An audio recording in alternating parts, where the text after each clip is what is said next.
I applied for the job on a whim. It was one of dozens of government listings. Anything that paid better than what I was making. Most of them I barely remembered applying for. So when I got the email back, I had to reread it twice. Patient supervisor, private mental facility.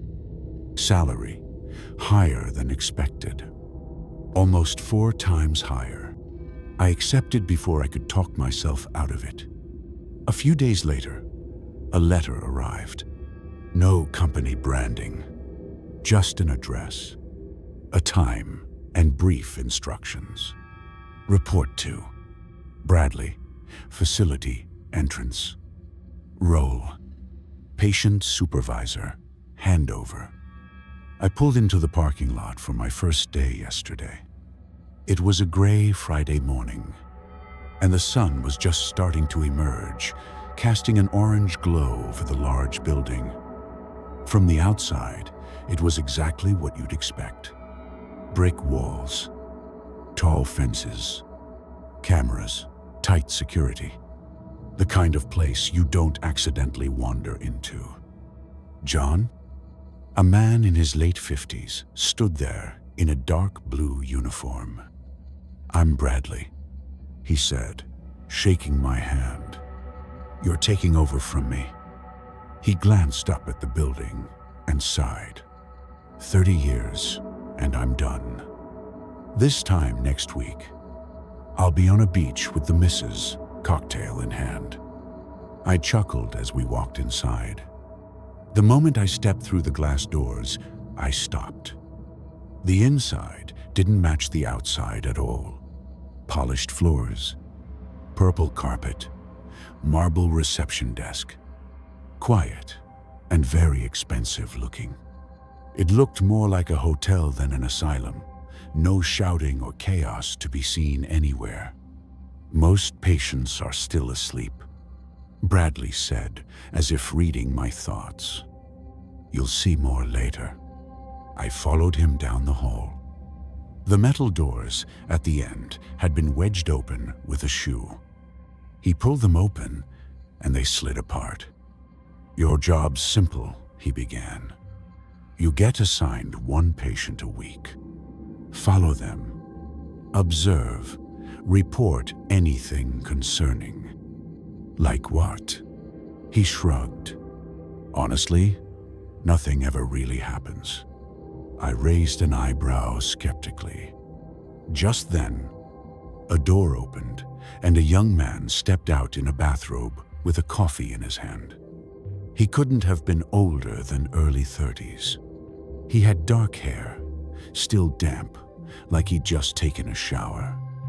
He looked confident and relaxed. He smiled when he spotted us. "Morning." I leaned slightly toward Bradley. "Is he staff?" Bradley shook his head. "Patient." I stared. The man approached, eyes flicking briefly to Bradley. For a split second, he looked confused. Then Bradley grinned. The man's expression snapped back into place, as if a switch was flipped. He smiled again and held out his hand. "Tavian," he said. "Call me Tav. Good to meet you." I hesitated. Bradley chuckled, and Tav laughed. "Oh, come on," Tav said. "I'm not gonna rip your arm off." I started.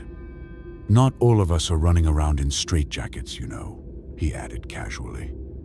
"This isn't Arkham." Bradley snorted. "Right," I muttered, shaking his hand. His grip was firm. When lunch came around, we entered the cafeteria. It looked more like a mini Michelin star restaurant than a hospital lunch hall. The kind of place that served a droplet of food in the middle of a huge plate. Bradley sat with the patients. Not near them, with them, at their table. I followed hesitantly and sat opposite him as the other patients filed in. Tav slid into the seat next to him, and a few others joined their side of the table. Tav was now dressed in a sleek black Nike running top and joggers, like he'd just finished a morning workout. "So," Bradley began. "What did you do before this, John?" "Office job," I said. "Admin." "Ah, the 9 to 5, said Tav nonchalantly, cutting into his steak. "Used to work in insurance, I get it." Just then, a young blonde woman sat beside me. She looked between me and Bradley curiously for a second. Then a smile spread across her face as she turned to me. "Bryony," she said, offering her hand. "You, the new supervisor?" I nodded, shaking it. She was wearing an Apple Watch. She glanced at Tav across the table, and they grinned at each other briefly. I noticed it, but I didn't understand it. Then she turned back to me. "Someone's got to replace him," she added, looking towards Bradley. "He's getting old." Everyone laughed, and the conversation drifted to Bradley's retirement plans. It felt far too normal, like lunch with coworkers, not mental patients. The tour with Bradley continued after lunch. Doctors in white coats nodded at us politely. I wasn't even sure who was a patient or who was staff. There were no gowns, no medication carts, no restraints. The common room had a fireplace and a huge plasma screen TV. Just people lounging around and chatting. It felt like a resort. By the end of the day, I didn't know what to think. Bradley handed me a folder and a small remote with a red button on it. "Schedules, protocols," he said. "Any issues, press the button and staff will come running. Not that you'll need it." Then he looked around the place and sighed. "Well, I'm out." He reached into his pocket. Then he paused. "Left my badge at home on my last day." "Brilliant." I shrugged and handed him mine. "Here," I said. "Ah, thanks." Bradley swiped it on the door and handed it back to me. Then gave me a salute and left. Across the room, Tav and Bryony were watching, amused. They probably just found it funny he'd forgotten his badge, I thought. I headed to the locker room to grab my things. The moment I stepped inside, the smell hit me immediately. Metallic and pungent. I gagged, covering my mouth. What the hell was that? The lockers looked like they were pushed out further than they were this morning. I stepped closer and looked behind them. And then I saw it. A body was wedged between the lockers and the wall. One arm twisted beneath him. Fingers stiff and curled. His dark blue uniform was soaked through. Blood was smeared across the metal. Drag marks, like he'd been forced into the gap after it was over. I screamed and pushed the button. The alarm sounded, and staff rushed in, crowding around the body. The director glanced down into the gap. Then he looked up at me slowly. "Who let you in this morning?" he asked quietly. Everyone was silent. "B. Bradley," I said. He pointed at the body. "That is Bradley." Laughter erupted behind me. I turned around. The patients were crying with laughter. Tav was covering his face, and Bryony was almost in tears. The director took a tablet from security and started watching the footage. As he saw me handing the security badge to the man in the blue uniform, his expression darkened. Then his face turned red. "That," he said slowly, "is not Bradley. That's Ed." My stomach dropped. You just let a patient walk out. He looked up at me slowly, irate, his face twisted in fury. You had one job, he snapped. One job, you stupid government buffoon. The laughter behind me grew even louder. That's not, I stammered, mortified. I was just with.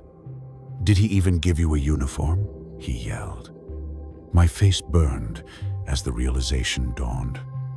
Come on, Director, he's just a baby. Bryony said sweetly. You're gonna make him cry. Government wage slave. Someone else snorted. What did you expect? The director turned to them. You think this is funny?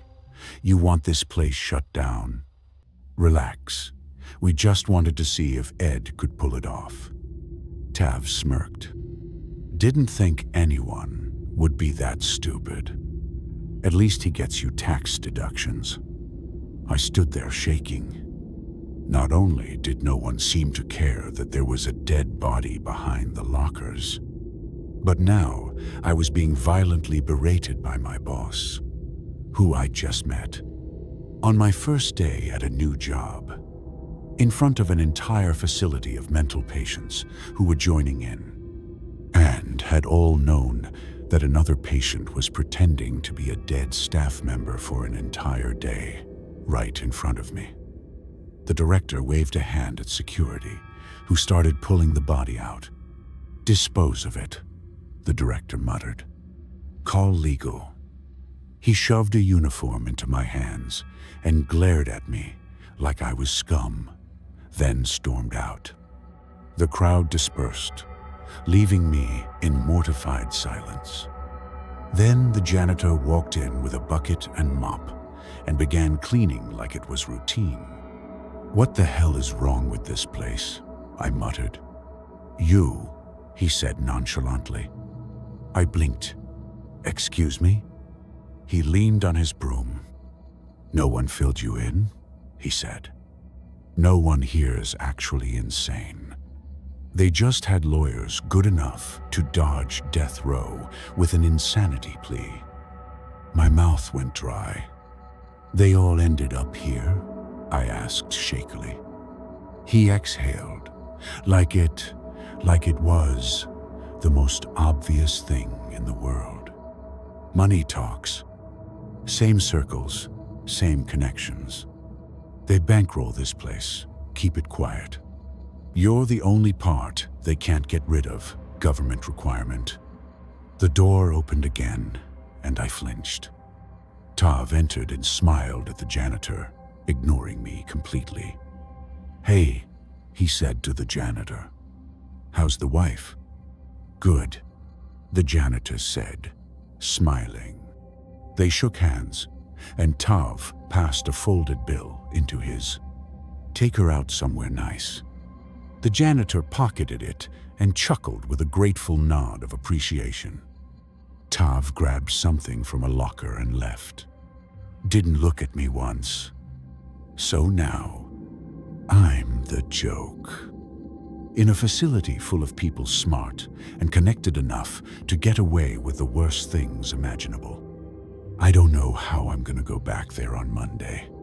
God, help me. I didn't sleep that weekend. Every time I closed my eyes, I saw him again, wedged behind the lockers, arm twisted, blood smeared across the metal. My predecessor, Bradley. I told myself I wasn't going back. No amount of money was worth that. But by Sunday night, I'd already decided. It wasn't just the salary, though that helped. It was that my ego couldn't let me quit after one day. Not like that. Not to be known forever as the idiot who let a patient walk out the front door and got heckled by a whole facility of patients. Screw them. So this morning, 5 a.m., on a Monday, I was back in the parking lot. Same gray sky, same building. Only now it felt very different. like it was watching me as I walked in, dressed in that dark blue uniform. The receptionist smiled as I approached. Bright, friendly, perfect. "Good morning, John." "Morning," I replied cautiously. She typed something into her computer, eyes scanning the screen. "Ah, here we go. You've been assigned your patient for the week. Octavian Laurent." I blinked. "Who?"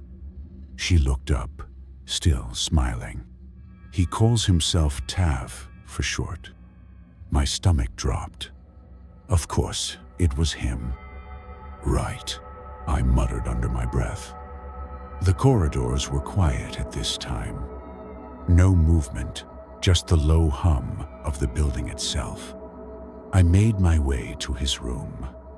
The door was wide open. Tav sat on the bed in a gray designer sweatshirt and black Nike joggers. What looked like a Fitbit on his wrist, one leg crossed over the other as he scrolled through his phone. A half-empty protein shake sat beside him. I stood in the doorway and waited. Nothing. He didn't even glance up. I cleared my throat. Still, nothing. "What are you doing?" I asked finally. "Checking my options." He replied nonchalantly, his eyes still on his phone. I wondered what kind of options he was talking about. Then he smiled and turned the screen slightly toward me. "What do you think? Kept the Delta light. No point taking full exposure. SKUs already mispriced." He might as well have been speaking a foreign language. I stepped inside hesitantly, glancing at the display, numbers and charts, with red and green lines moving in ways I didn't understand. I don't really." "Oh, sorry," he said, taking the phone back. "Forgot you've spent your life doing tasks someone else assigned you. Disregard that." Then he continued scrolling. I stood there, heat rising to my face. This was going to be a long week. A few minutes later, he stood without warning. He slipped on his trainers and walked out fast. I had to hurry to keep up. We moved through the corridors, down a side exit, and into the yard. Cold morning air hit my face. Tav pulled off his sweatshirt as he walked, tossing it onto a bench without breaking stride. Then he took off and started running laps around it. Not jogging, running. Smooth, fast, effortless. Within seconds, he was halfway across the yard. I watched him, a thought creeping in. There's no way in hell I'm catching him if he runs out of here. Then, something caught my attention. A smell, burning. I turned toward the corner of the building and followed it. Each step made it stronger, and I retched when I recognized it. Metallic, sweet, wrong, and all too familiar. I rounded the corner and stopped. A woman stood over a small grill. Mid-40s, maybe. Well-dressed in a pressed blouse, tailored skirt, and blue-face Rolex that probably cost more than my car. She turned something over with a pair of tongs, carefully and precisely. I looked towards her feet and froze.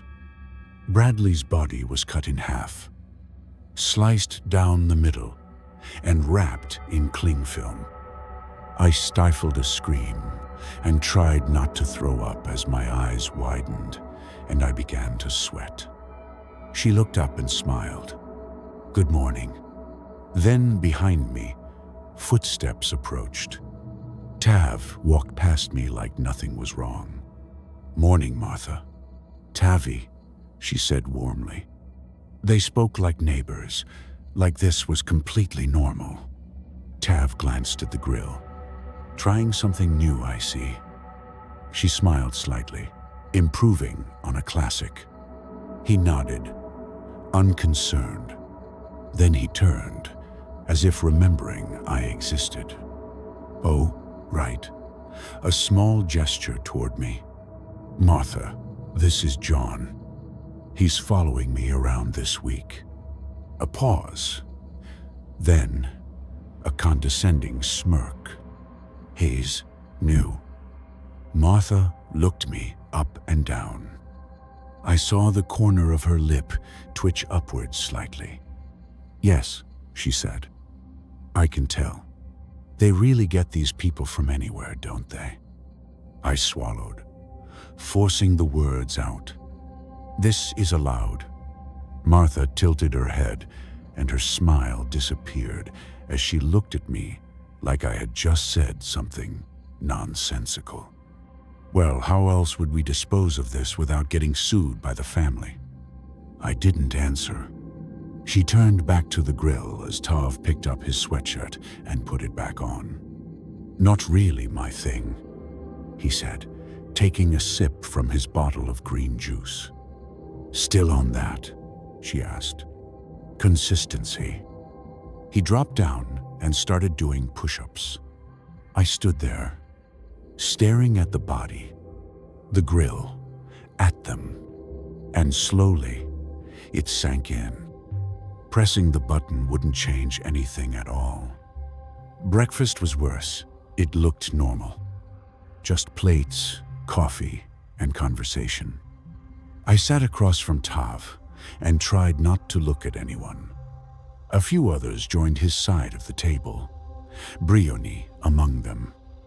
They spoke between each other, lively and animated, slipping between topics effortlessly, speaking about people I'd seen on TV, like acquaintances, to discussing which law firms to recommend, to something I think might have been related to money. Oh yeah, they know their stuff. Not like those mid-tier firms padding billables with juniors. One of them said, swirling his drink. "Exactly," the man opposite him replied. "You don't want anyone triggering audits." Didn't understand half of it. Didn't want to understand the other half. Eventually, there was a gap in the conversation. I finally spoke. "This is probably a stupid question." No one responded. "But how do you tell who's staff and who's a patient?" Silence. Then Tav closed his book and looked at me properly for the first time that day. "You don't need to apologize," he said calmly. "We know, so let's keep it very simple for you." He gestured lightly toward the room. "White coats are doctors." Another gesture. "Uniforms are security." He pointed at me. "You are wearing that." Then, briefly, at the table, and everyone else is exactly where they're supposed to be. A few smirks and sniggers around the table. That was it. Then conversation resumed. I felt smaller than I had in a long time. The rest of the morning blurred. Tav spent most of it reading and checking his phone. He never acknowledged me unless I spoke. And when I did, he somehow made sure I regretted every time. Then it came time for his ward round appointment in a small office down the hall. The doctor greeted him with a nod. "Octavian, took you long enough," Tav replied, sitting with a warm smile. The doctor smiled faintly. "How have you been feeling?" Tav leaned back and thought about it, narrowing his eyes as if in deep thought, then took a breath and answered. "Sleep's been inconsistent. I'm getting enough hours, but not feeling well rested. I've been more aware of my thoughts lately. Not intrusive, just persistent. Hearing voices that are hard to switch off." I believed it for a moment, almost impressed. Then they both paused and looked at me as if holding in a laugh. Tav finally let out a snort. The doctor chuckled in response. "It's exhausting, performing for these government mandates," Tav said, his gaze flickering towards me. "This one knows his place, though, so let's just drop it." The doctor nodded in agreement, looking at his watch. Minimum time's 10 minutes. They started talking, and then the guy starts asking about his refund, like I personally set the hospital policy. The doctor said, shaking his head, "Sir, if I had that kind of power, I wouldn't be standing here talking to you." They laughed. I stood there, invisible again. "I'm going to the bathroom," I muttered. Neither of them looked at me. After I left the bathroom, I found an empty computer terminal in the corner and logged in with the details from the sheet of paper I'd been given on Monday. Then pulled up Tav's file. Diagnosis, psychosis, medication list. Olanzapine, 10 milligrams. Sodium valproate, 500 milligrams. Procyclidine, 5 milligrams. Things he definitely wasn't taking. "See anything interesting?" I flinched. He was behind me, and somehow I hadn't heard him. "The doctor didn't give you anything," I said. He stepped closer. "Is that a problem?" I backed away. "You're supposed to be on these." "I know. I wrote it," he shrugged. I blinked. "Except that part." He pointed. I followed his finger. 3 counts of aggravated murder. Premeditated. Prolonged restraint. Evidence of torture prior to death. "I wouldn't read too much into the wording," he said casually. "Legal prefers it clean." I couldn't look away from the screen. Then he glanced at my schedule. "Oh, looks like you're following Briony around next week. She can get a little perceptive. But hey, you might be into that. Some guys like the attention." I closed my eyes briefly, inhaling. I hadn't even noticed the timetable on the far right. "Assuming I make it to Friday," I mumbled, defeated. "You will." He chuckled. "I'm never in a rush." Suddenly, the door burst open and a group of security guards entered. Between them, a bored-looking middle-aged man walked in nonchalantly, gray hair swept to one side. He spotted Tav and walked over as the security guard stood by the wall and let him pass. Tav slapped his hand. "Tell me all about the weekend retirement," he snorted. "Long enough to get me a haircut," the man replied. Then he glanced at me. "John, glad to see you're still alive." I blinked. Just when I thought things couldn't get any worse, Ed, the man who had started my descent to despair, was back. Ed's return got to me more than I expected. I'd watched him walk out of here. I'd handed him the badge, and now he was back, like nothing had happened. Like it wasn't even a proper escape attempt, just a test to see if I'd fall for it. Still thinking about it, Tav's voice cut through my thoughts. He leaned casually against the desk beside me, glancing at the screen I'd just closed. Ed stood still behind him. "You really let that eat at you, didn't you?" Tav said lightly. "I suppose it's not your fault. Everyone learns. Some people just learn slower." I could have sworn I saw one of the security guards smirk at that. I clenched my jaw. "Nothing's eating at me." "No?" Tav tilted his head. "Relax. You look tense." Just then, Briony entered. She walked up beside Tav, arms folded, watching me closely. God, not another one, I thought. They were really ganging up on me now. Oh, hey. John, I heard you were supervising Tavi this week. She smiled, then leaned in conspiratorially. He say anything about me? Tav rolled his eyes. I blinked. No, not really. Her expression didn't change. That's not very helpful, John. I mean, he just said you were perceptive. Tav didn't react. That permanent smirk just sat on his face.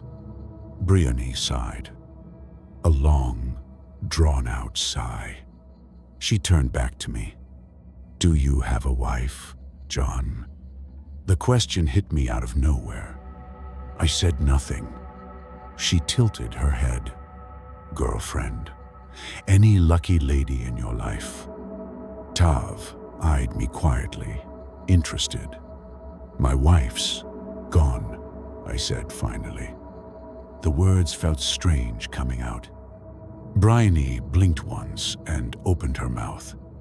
Then, slowly, she brought a hand to her chest. Oh, she said softly. That's so tragic. She turned to Tav. Tavi, didn't you lose your hamster when you were 12 too? Tav exhaled lightly through his nose, something like that. I felt my hands clench. She didn't just. I started, then stopped. Didn't just what? Disappear? Die? Left? I didn't even know. She went missing, vanished from my life. Brianne leaned in slightly. I suppose you wouldn't know much about love then. Would you, government boy? Her voice was deceptively gentle. She winked at Tav, who exhaled, like this was a regular occurrence. Then they just walked off, like they'd finished with me. I stood there for a few seconds after they left. Then I sat down. I didn't feel angry anymore, just empty. Tough crowd. Ed's voice. I didn't look up. Well, you didn't help, I muttered. He stepped beside me, hands in his pockets. Those two, he said. They're adult bullies. Simple as that. They feed off reactions, he continued. And you react. A pause. They can tell you got picked on at school, he added casually. People like them can smell it, like sharks in the water. He was too accurate, and I hated that. I swallowed. Good to know, I said quietly. He nodded, almost sympathetically. You miss your wife a lot, don't you? He said. He sounded almost comforting. I hesitated, then nodded. She went missing, he asked. Yeah. A few years ago? I nodded. Then he leaned in slightly and lowered his voice. It's hard to find people, he said, when they're not in one piece. My head snapped up.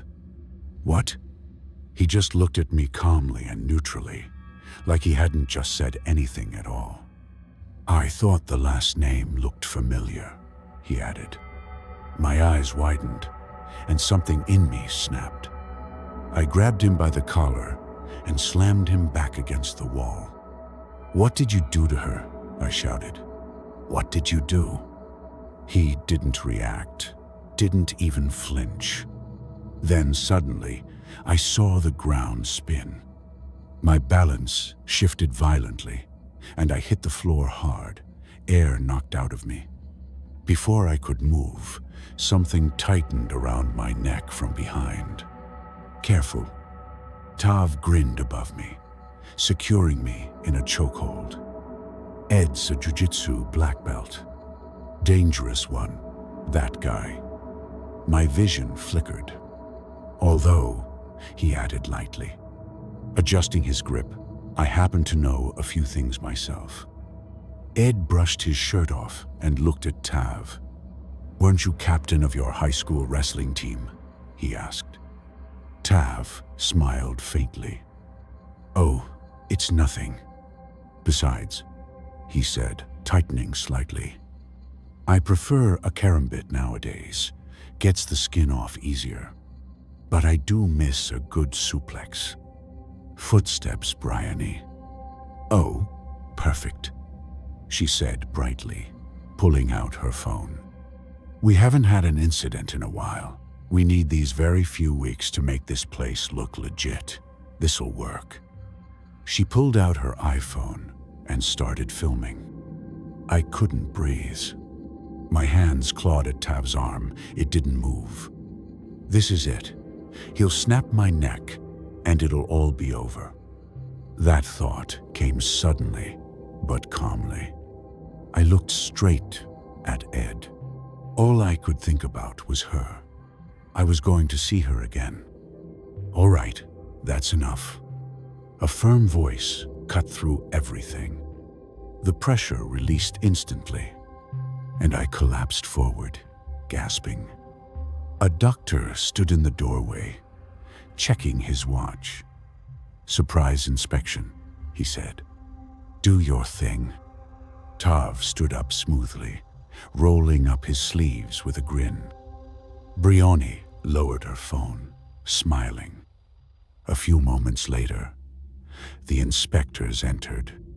Two of them, a man and a woman, with clipboards and badges. The same government logo I had on mine. Tav's entire posture changed like a switch being flipped. Subtle, but very complete. His expression slackened slightly, his eyes unfocused as he shook his head to himself. "They don't stop," he muttered under his breath. Bryony followed immediately, sitting on the ground, her voice softer, uneven as she rocked herself. "They made me do it," she whispered. "They made me do it." Ed sat quietly in the corner, head down, still, as if there was nothing to live for. I watched them, enjoying themselves as they put on a perfect show. Every movement, every word. The inspectors looked around, seeming satisfied. Then the man turned to me. "How are things here?" he asked. Silence reigned. I felt it, all three of them watching me, daring me to say anything.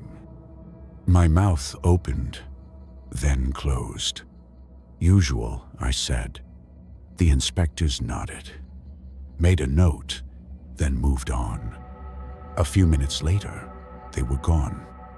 The room shifted back instantly, and the doctor cleared his throat.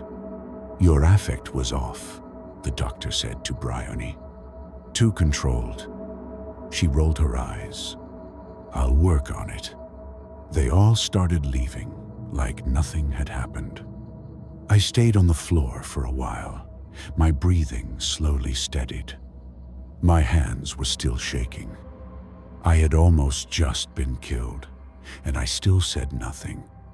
"Coward," I muttered to myself. But then, a realization settled in as I remembered the small government logo on the inspectors' badges. The daring look they had all given me when I was asked how things were around here. They needed the act. They needed the performance for the inspectors. Otherwise, why would they do it? For all their control over me, there were still parts of this system they couldn't fake. And I had just seen one of them. I had something they didn't. The freedom to go outside. The power to speak to those who mattered. The power to threaten this place's entire existence. There were parts of the system where they weren't untouchable. I've done some learning over the past few weeks, albeit slowly. The first thing I learned was to stop reacting and just say, whatever came to mind. The next time Tav made a comment about my processing speed, I just sighed. "It takes me a while," I said. He paused for half a second, then just nodded, almost in agreement, like I had actually said something valid. Bryony tried again a few days later. "You always this quiet? Or are you just afraid of embarrassing yourself, government boy?" "Both," I shrugged. She blinked, then said, "That's adorable."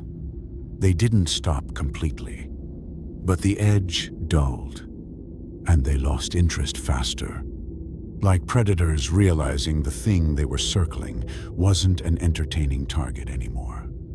I still hated being there, but something had shifted. If I couldn't beat them, I could at least stop feeding them. I got to work at night. The first time I sat down to actually look into Tav's case, I didn't know where to start. I typed his name into Google. Nothing useful. Just a few surface-level articles, all saying the same vague thing about him doing something bad and scary.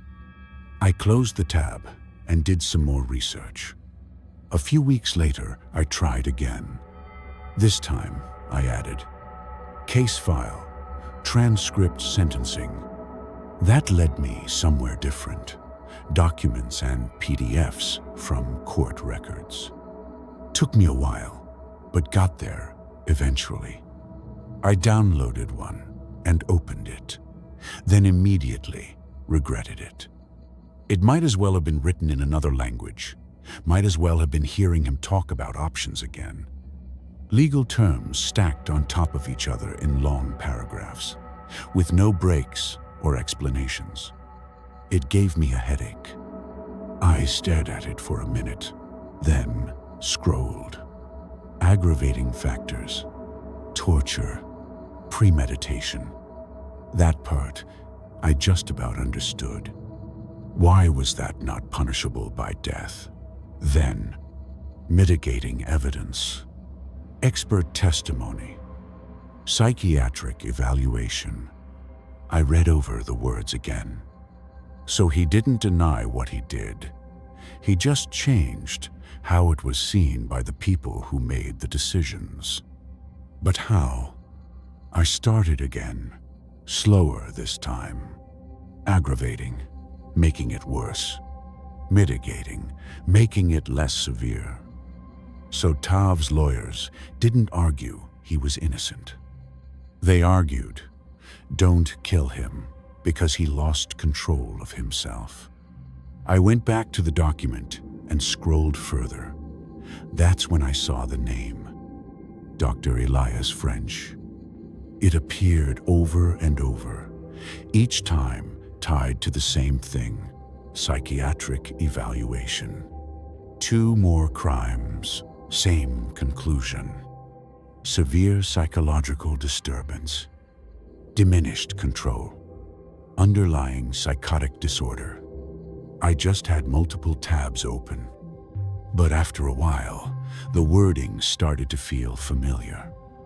With the 3 documents side by side, I noticed the wording wasn't just similar, it was almost identical. I went back to Tav's file and started looking at dates of the crime, the evaluation, the testimony. Then I switched tabs and did the same thing with another expert, writing timelines. Tav's crimes weren't chaotic, they were planned. That didn't match what they said about him. Not explicitly, but by definition. He wasn't insane. He was consistent. For the first time, I felt like I was onto something. The next week, I moved on to Bryony. I opened 2 files this time, side by side. Both men, her ex-boyfriends, found dead from stab wounds. Her defense, abuse, trauma, and PTSD as a result, leading to loss of control. Their abuse started years before, according to her. I looked for anything that existed before the murders. Reports, complaints, records, and found nothing. I tried again with different combinations and sources. Still, nothing. I sat up and went back through both cases. Blossoming relationship, tension, breakup, death. The story came after, not before. Her story didn't exist until she needed it.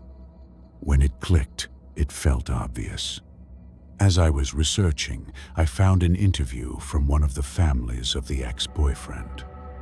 They were more tired than angry. They just said how it was easier for people to believe her. I closed the video and finally understood something else. It wasn't about who sounded convincing. It was about what could be proven. I didn't want to open Ed's file. I left it for last. And when I finally did open it, I almost closed it again immediately. Accidental deaths. 2 victims killed in separate hit and runs. Both looked eerily similar to my wife. Around 5'3" to 5'5". Same shoulder-length brown hair. Same slim build. A target victim profile. It made my skin crawl. He cooperated with remorse and no prior intent. I took a deep breath and started reading properly. I opened a map and noted down times, routes, locations, then rebuilt the trail. My wife said she was going out for a walk that evening. I remembered it clearly. They searched the common routes she would take, but found nothing. I looked again at his position. I zoomed in, then out. One of them lined up too well. If she took that route, he was exactly where he needed to be, looking for women like her. He wasn't there by chance. The last part was the easiest, the director. Just public business records available online. First, it looked complicated. A bunch of letters and acronyms, multiple companies inside other companies with different names. Then I started linking them, and one led to another. Registered at the same addresses, owned by the same people. Names I recognized started appearing. Not directly, but close enough. Relatives and business ties, enough to connect the dots. Transfers associated with company names belonging to patients and their relatives appeared. I didn't understand all of it, but I understood enough to tell that this wasn't random. This wasn't a hospital. This was a paid service. I exhaled. For the first time since I got here, I don't feel completely stupid. In fact, I feel like I'm actually starting to understand how they did it. And more importantly, how it can be undone. Going through my file, Brioni's voice piped up behind me. But this time, I didn't flinch or slam the screen shut, or even lean away. I just glanced over my shoulder and smiled faintly.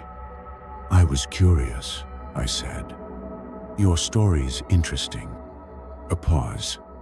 That wasn't the response she expected. I turned back to the screen and scrolled slightly.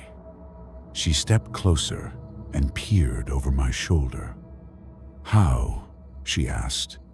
Her tone was precise, like she was testing something. Just how it all lines up. But we both know that.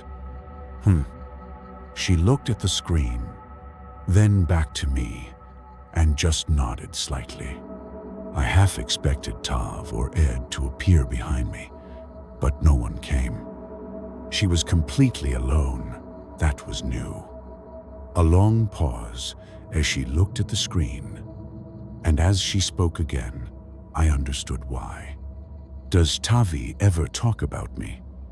There was no edge or sarcasm, in the way she said it. That caught me off guard more than anything else she'd said. I glanced at her over my shoulder. "He mentioned you were perceptive once." "That's all?" she asked. I nodded. A silence stretched between us. Then she looked away. Disappointed. My eyes narrowed. I watched her for a moment, then said, "When did you start calling him Tavi?" "I just thought it was cute," she said. "He goes by a lot of names." "Funny," I said. "I thought a lot of people called him that." Something changed in her expression. It was subtle, but I saw it. "Who?" she asked. I chose my words carefully, but I could sense I had the upper hand here. "Can't remember," I said. "A woman I saw outside the first week I was here." Silence. She didn't react outwardly, but her expression darkened just slightly. For the first time since I got here, I'd said something that she actually took seriously. I closed the file and turned the monitor off, then stood up. "You want coffee?" I asked casually. She blinked, like I'd snapped her out of something. "Sure," she said, after a second. I continued working at night. My desk was covered in paper, but not randomly anymore. Everything had a place.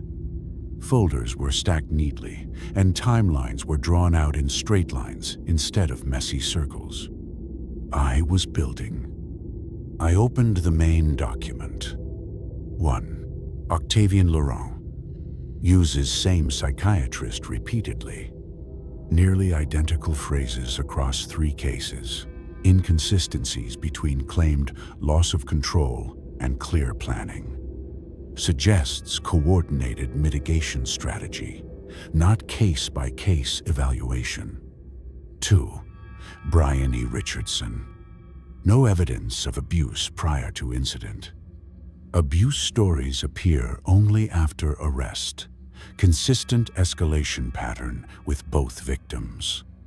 Suggests the PTSD story was constructed to reduce responsibility. 3. Ed Rieckhoff.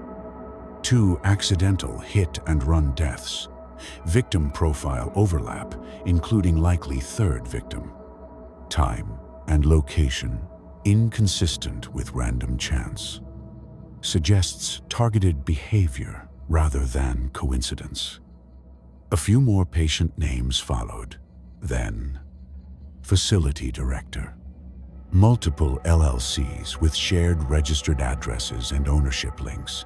Financial connections with clearly irregular funding patterns related to specific individuals. Facility operates as a controlled environment funded by its own residents. Obstruction of justice. This is protection, not treatment. I looked it once over, added the attachments, and clicked send. Then I sat back and waited for a week. Police, nothing. District Attorney's Office, nothing. No replies, no interest. At first, I thought I'd done something wrong. But the more I thought about it, the more I came to realize that they needed something they couldn't ignore. Something that was too urgent to be above their pay grade. So, I started looking for reporters, anyone with a shred of integrity who hadn't likely been paid off yet. It didn't take long to find a name of an investigative reporter who had done a few big pieces on corruption. Conflict of interest, that sort of thing. I read everything they wrote, then I sent a message. I work at a mental asylum. It's keeping capital offenders out of death row by manipulating psychiatric evaluations and financial corruption. I have evidence across multiple cases. I waited. Nothing. I sighed, closed my laptop, and went about the rest of the day. Then my phone buzzed one morning a few weeks ago. From an unknown number. Call me. We met at a quiet cafe and sat at a table in the corner. I nodded and opened my bag, pulled out the folder, and set it on the table. I just walked him through it, hoping they would see the dots connect. Then his eyebrow twitched when I began talking through Tav's section. He paused, then tapped on the page. If this holds up, I nodded, and finally felt like this was getting somewhere. 2 weeks later, I was pouring coffee in the common room of the facility in the early hours when I heard Tav behind me. Busy week for you. I didn't turn around straight away. He stood a few feet away, hands in his pockets, watching me. Yeah, I said. A pause. Director got an email yesterday, he said casually. Request for comment. They're asking the right questions now, very specific ones. Neither of us moved. He studied me for a second longer, then continued. You've been using the computers more, he said. Stopped reacting, started listening. You changed, John. Then this happens. He sat on the couch and took a sip. You're the only new variable. I met his gaze. Yeah. He didn't look surprised, just validated. Then he put the mug down on the coffee table and stood up, taking a step closer. Not rushed, just deliberate. Before I could react, his hand was on my throat, pushing me back against the counter. Fast and precise. My hands came up instinctively, grabbing at his wrist. My heart started hammering. For a second, everything came rushing back. The yard, the floor, the chokehold. This is it. But then that thought stopped itself. If he kills me now, it's over for all of them. He confirms their guilt. It settled in, strangely calm. I stopped struggling. His grip tightened slightly, testing me, but nothing changed. I looked straight at him. Then his other hand moved quickly and efficiently, patting down my jacket and my sides. I realized he was looking for a wire. He found nothing and let me go. I dropped forward slightly, catching myself on the counter, pulling in a breath. Tav stepped back with a grin. Had to check, he said. Fair enough, I choked. He picked up his coffee cup again and sat on the couch, swirling it. You understand, this doesn't end with an article, he said, almost absent-mindedly. Even if you win this round, people like us don't just end. The ones who know us look for someone to blame, someone to make an example of. He glanced up at me. You're not hard to find, he said. I let out a small breath. I know. He glanced at me. And you're okay with that? I thought about it for a second, then nodded. Yeah. He held my gaze for a moment longer, then gave a small nod. All right, fair. The common room clock ticked. Only us there at this hour. It was strange how normal it felt. Then, I heard some faint, muffled shouting upstairs. They're panicking already, I said after a moment. A faint smile crossed his face. The director, he said. Of course he is. I almost laughed. Did you see him earlier? Pacing, Tav said. Phone was glued to his ear, yelling about liability exposure, like he just learned the phrase. That got a quiet laugh out of me. Tav exhaled. You've changed a lot, he said. You did say everyone learns. I said, some of us. Just take a bit longer. But what else would I do with my time? Use it, he replied. As you did. Another silence. Then I looked at him. I want to ask you for a favor. He raised an eyebrow slightly, looking almost amused. And why would I do you a favor when you're putting my head on the chopping block, John? You wouldn't for nothing, I said. You don't respect people who stay the same, or people who don't see what's in front of them. I didn't before, but now I do. So don't you at least want to know what it is? That landed. Not visibly, but enough. He looked at me for a second longer, thinking. Fine, he said. What is it? I took a breath. Ed, I said. He knows something about my wife. I don't need a confession. I just want to know where she is. A pause. I know you can get it out of him, I said. Reading people is your game. You know how to push. Silence stretched between us. Then, Tav looked down at his coffee. Then, back at me. Leave it to me, he said. Just like that, no conditions attached. He took a sip, then turned slightly, like the conversation was already over.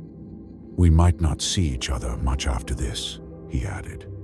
Yeah, I said. Probably not. He nodded once, then walked off back to his room. Tav found Ed exactly where he expected him to be. In the corner of the common room, sitting on his usual chair, one leg crossed over the other. He flipped idly through a magazine he wasn't reading. There was noise elsewhere in the building. Subtle, but wrong. Doors were opening more than usual, and voices carried further down the corridor. Not panic just yet, but it was on the horizon. Busy morning, Tav said. Ed turned. A page turned. The vultures are circling, Tav added. Thought so, Ed said. Timing lines up. Tav leaned against the back of a chair opposite him. They won't come in blind, he said. They'll want everything lined up first. A pause. Someone's been talking, haven't they? Ed glanced up slightly. Not talking, Tav sighed. Organizing. Ed's eyes flicked to him. Tav held the look for a moment, then shrugged lightly. Doesn't matter. Same outcome. Ed closed the magazine, and they sat in silence for a few seconds as their fate sank in. The end was approaching. Their crimes would catch up to them soon. But there was no panic, only understanding. Someone asked me for a favor. Relating to you, Tav finally said. Ed exhaled softly through his nose. Yeah, he said. I was going to say the same thing. That was unexpected. Tav's expression didn't change, but he paused. Interesting. Seems we're both in demand.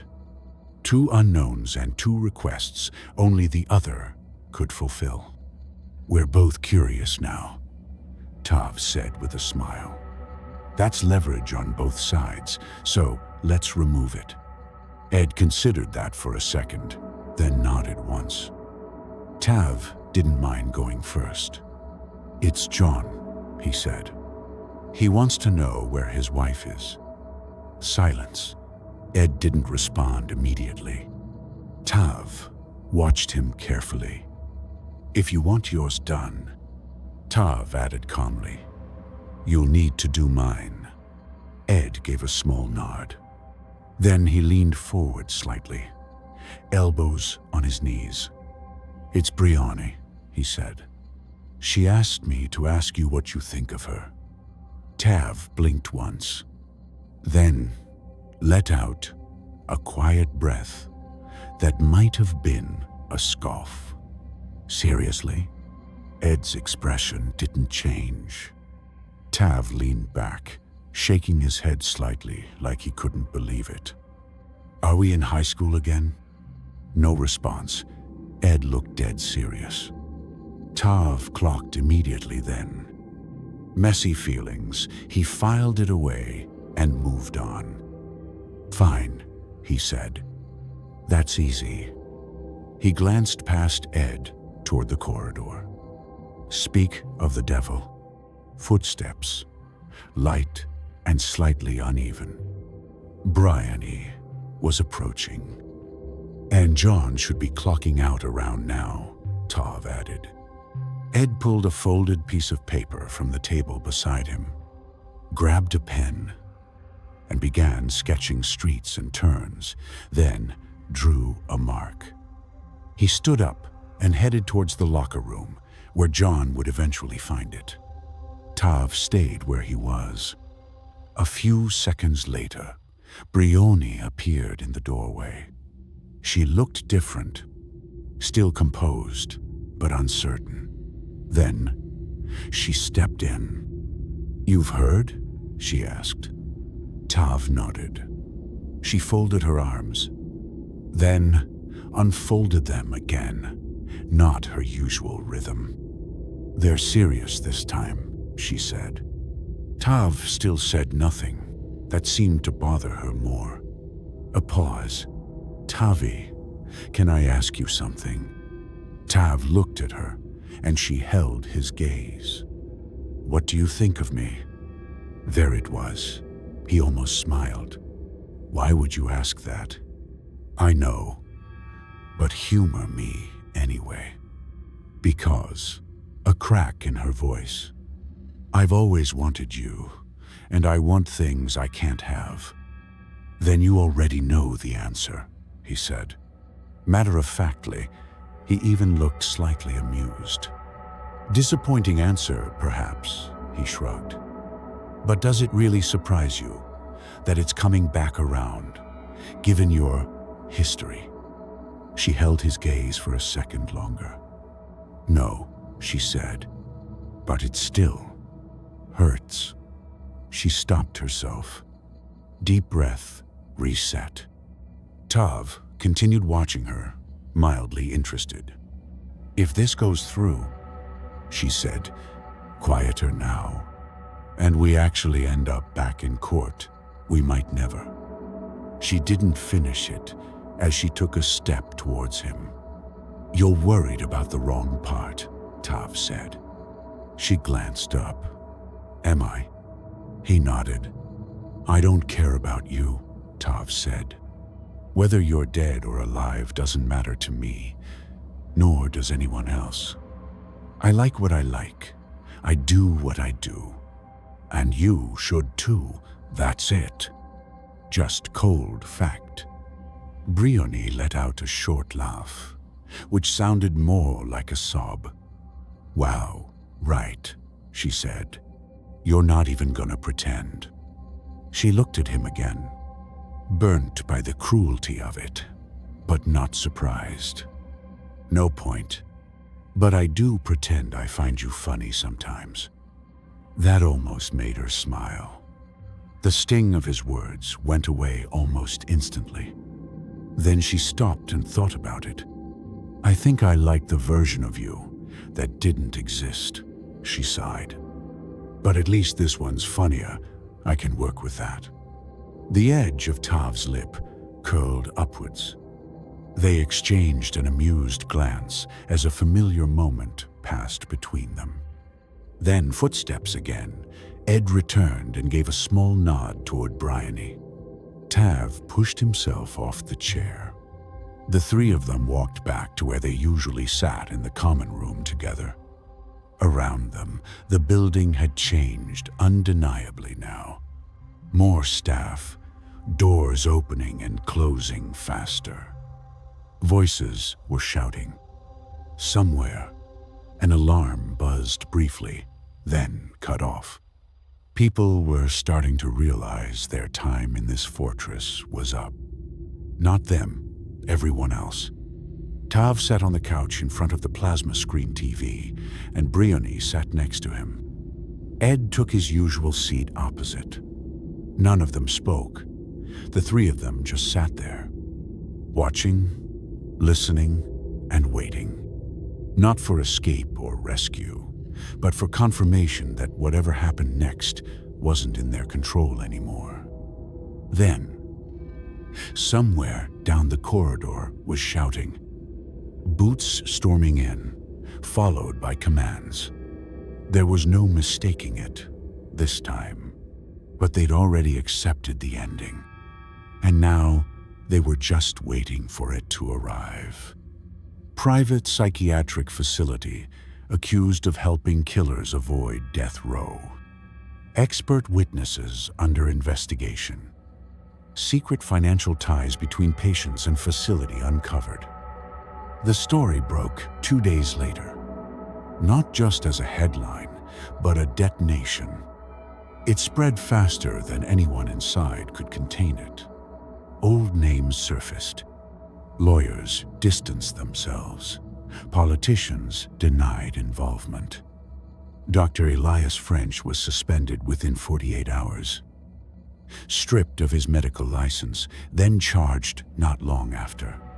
There were too many people involved. The legal process didn't happen all at once, but cases were reopened slowly. Appeals filed, motions granted. Old evidence was dragged back into the light and examined again, this time without the same protection. Victims came forward. Some convictions were vacated, but there were 3 that were not. Tav's case was one of the first. Octavien Laurent. The psychiatric testimony that had once spared him was dismantled, exposing its repetition and contradictions. His planning, consistency, and the control in everything he'd done, not a loss of control. The sentence came back differently the second time. Death by lethal injection. He'd seen it coming from light years away. He sat still the entire time, watching the room like it was something worth studying.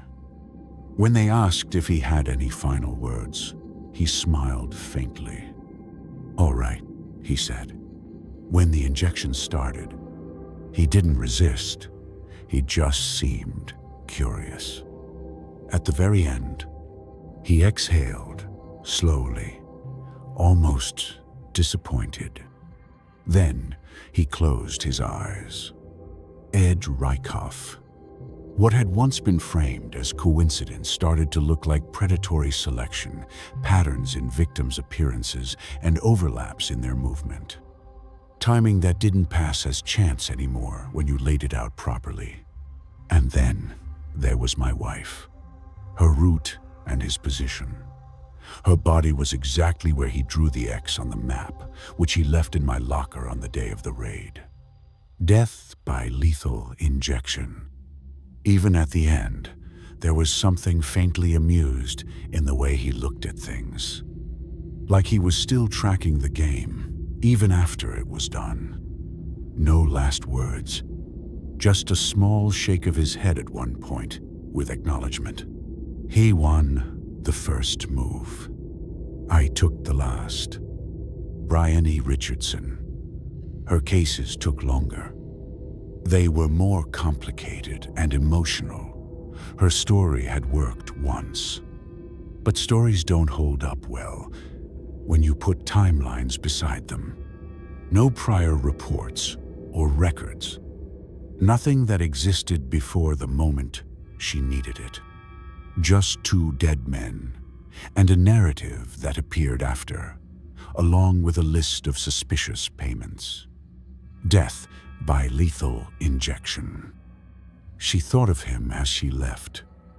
For the first time in her life, she wanted someone she couldn't shape, couldn't influence. Someone taken away from her instead of by her. For once, There was no version of the story where she got the last say. The director, he didn't go through it the same way. Financial records did it for him, exposing a facility funded in large part by the very people it was meant to contain. He was charged with fraud and obstruction, enough to bury him without ever needing to touch the violence directly. The facility closed within months, and he drove his car off a bridge soon after that. Nothing else left to live for. Others followed. Not all of them. Some got life, and some never made it back to trial. Some disappeared into a system that no longer protected them, but didn't fully punish them either. But just enough that the place they built couldn't exist again the same way. I went to the location Ed left behind in my locker the day after the raid. I didn't expect to find anything. Knowing Ed, part of me was ready for it to be an empty space with nothing but dirt and silence. That would have made sense. But I found what was left of her. She was buried deeper than needed, hidden, but not carefully enough to last forever. I didn't react at first. I just stood there, letting it settle and remembering the good times. There were things missing from her remains that I didn't want to follow too far, so I didn't.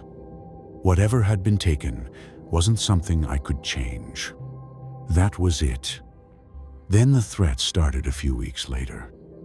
Silent calls at first, unknown numbers and messages. Then, new numbers. I moved around, but it never stopped. There were people who had lost money, protection, and influence after I kicked the hornet's nest. Those people who didn't know me, but knew what I'd done. That doesn't go away, just as Tav warned. I'm used to it now. Not comfortably enough to sleep well at night, but that's the price I was willing to pay to see this through. Sometimes, late at night, I think about how it started, how small and out of place I felt, and how easy it would have been to leave after that first day. In the end, I didn't become smarter. I'm no genius like Tav, or master manipulator like Ed. I'm just a regular guy who learned one thing after another, slowly and consistently. But they taught me more than I ever thought was possible to learn. I worked at a mental asylum. Everyone there was sane, happy, and perfectly healthy. Now, they're all perfectly dead.